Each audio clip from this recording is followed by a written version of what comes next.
Algunos dicen que un ejército de caballería o de infantería o una escuadra de navíos es lo más bello sobre la oscura tierra. Yo digo que lo que uno ama. Este es un fragmento del poema 16 de la poetisa Safo. Y es porque estamos planteando existencias por las cuales vale la pena conmemorar en junio. Entonces, hoy traigo unas menciones de existencias que ameritan y que motivan esa conmemoración. Entonces, en primer lugar, quiero mencionar a Gregoria Franco y Margarita Valenzuela, quienes fueron registradas en el artículo Historia de un amor lesbiano en la colonia por el historiador Pablo Rodríguez, que habla de la existencia de Gregoria y Margarita en 1745 en la ciudad de Popayán.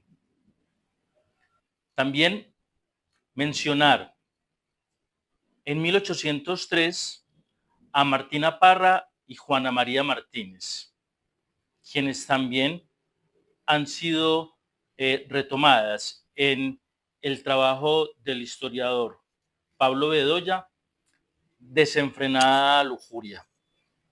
Y viniendo al periódico Sucesos Sensacionales, pues en el periódico solo se hace mención de la experiencia lesbiana en dos momentos. En una noticia que se da en la cárcel en El Buen Pastor en 1961, se habla de Gilma Bolívar, que es nombrada de acuerdo con el lenguaje que hemos ido identificando de un periódico que tenía como objetivo estigmatizar, sancionar moralmente y hablaba de Gilma Bolívar como una invertida. Y la segunda mención que hace el periódico es en 1967 en un artículo titulado El dominio de Lesbos, con el mismo interés de otros artículos o de todas las noticias que publicaba de marcar, de señalar, de estigmatizar. Pero dentro de este artículo traigo solo algunas líneas que se vinculan con el inicio de este video y que hace alusión a la poetisa Safo. El homosexualismo, llamado lesbianismo en el devoto sexo femenino, probablemente por haber tenido ese vicio, lo llaman, Safo, la poetisa de Lesbos, está más extendido de lo que estamos creyendo y de lo que se imaginan muchos padres de familia y gran parte de los educadores de la juventud y la niñez. El interés es llamar la atención de ese descuido de familia y otros, pero el motivo para conmemorar es que por encima de esos llamados estamos, hemos estado, existimos. Hacer mención también en esas memorias, en esas existencias para conmemorar de la poetisa colombiana Tatiana de la Tierra, nacida en 1961 y que murió en el año 2012. Ya posiblemente con las compañeras tendremos algún momento para que sean ellas quienes nos cuenten muchas historias y nos hablen, nos compartan mucha poesía que se ha producido desde la experiencia de ellas. Y finalmente, en mi caso muy personal, que han sido muy importantes, Adrián Rich y Monique Wittig.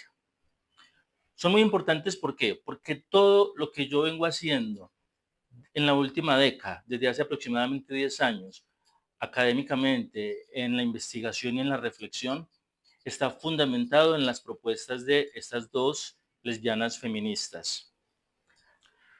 Adrián Rich, cuando nos habla de la heterosexualidad obligatoria, se nos impone, se nos ordena, se nos manda, no se nos pregunta, no se pone en duda, se asume que todo mundo, que toda persona es heterosexual.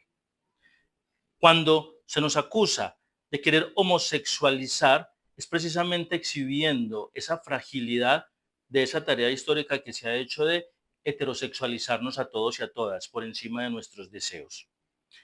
Pero Moniz Wittig va más allá y Moniz Wittig nos habla de el régimen heterosexual. Es un régimen. Ellas lo denuncian en la segunda parte del siglo XX. Como historiador, me voy y reconstruyo cómo se construye, cómo se instala ese régimen. Primero, el dimorfismo sexual. Plantear la verdad de que solo existen dos sexos, macho puro y hembra pura, cuando Thomas Laqueur, desde su trabajo como historiador de la biología, nos plantea otras reflexiones. Segundo, Virginia Woolf, que ya mencioné en este espacio, nos habla de cómo a un cuerpo se le impone la masculinidad, al del macho, y al cuerpo de la hembra se le impone la feminidad. Y se instala esa dicotomía de sexo y género, el privilegio de lo masculino y la subordinación de lo femenino. Tercero, esto va sucediendo mientras está vigente el discurso hegemónico del cristianismo que dice, solo hombre y mujer y su vida y su unión es para la reproducción.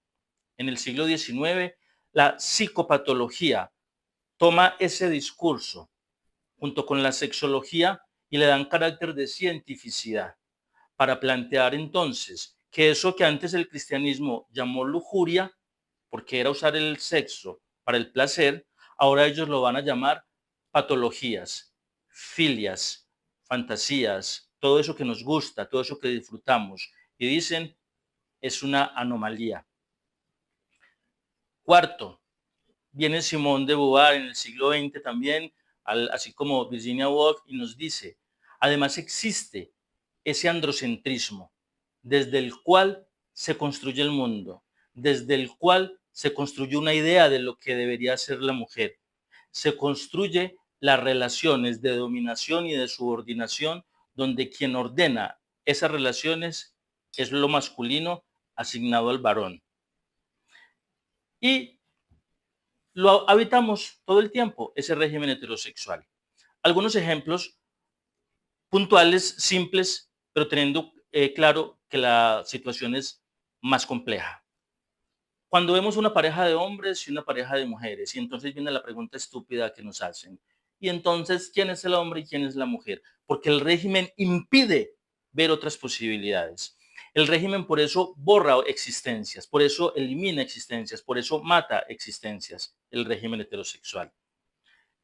Segundo ejemplo, en una pareja, entonces, cualquier tipo, pero generalmente la de hombre y mujer, entonces hay alguien que está destinado, pareciera que por naturaleza, al cuidado, sin valor, sin pago, mientras que alguien goza de los privilegios de estar en lo público y se le asume como quien provee el espacio de lo doméstico.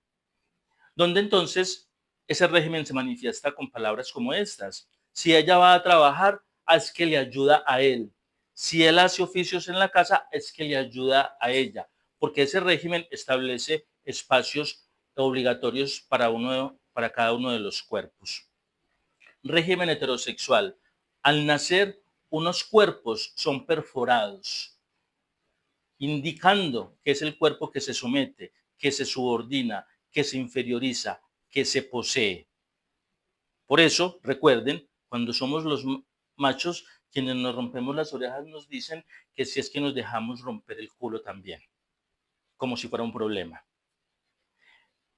El régimen heterosexual, entonces, es una propuesta desde la cual hago mis lecturas, hago mis reflexiones y les planteo estas temáticas como un regalo, un aporte de las lesbianas feministas francesa e inglesa, pero también las compañeras en América Latina.